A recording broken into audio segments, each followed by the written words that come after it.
Violent, bloody attacks against Donald Trump supporters, as well as heavy resistance against cops, lunatics smashing and vandalizing police cars at rallies.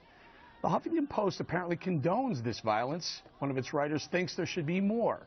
Jesse Ben writes, quote, "A lot of people seem shocked and appalled at this perfectly logical reaction.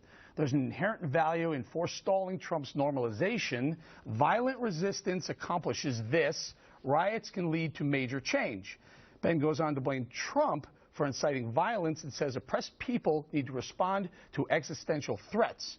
Now imagine for a moment if a major conservative website published a piece like this. There would be national outrage. Mr. Guilfoyle. You know what's funny?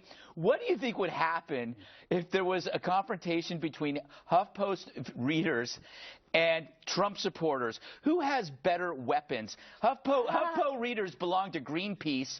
Trump supporters belong to the NRA. This is a bad idea. Don't do it. And by the way, you know, you could just as argue the exact opposite, that you could respond violently to the Huffington Post, because they're inciting violence against the right to assembly. If they're inciting violence to the right to assembly, you could say that they're a danger, and that somebody, not me of course, could say find a HuffPost editor and beat the crap out of them. But I would never say that because I'm a good person. KG, what's with the HuffPost? When Donald Trump first announced he was going to run for president, they said they were going to keep him in the entertainment section because he wasn't a logical. He wasn't even.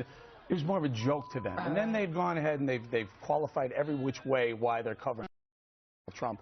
They just have a problem with him?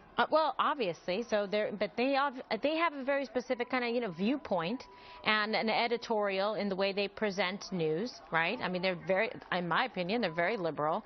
They decided from the beginning that they didn't approve of him and they weren't going to abide by him in any way as a choice. So they've done their level best to discredit him, and he's championed against them. So really, who has the last laugh? Well, look, there's websites on the right who've done the same thing. National Review, same way. They're treating him the same way, similarly. What? Oh, they hate him. Oh, I thought you were saying they're calling for violence. I mean, no, nobody's calling for violence. You can weigh in on that. But let me just talk about this.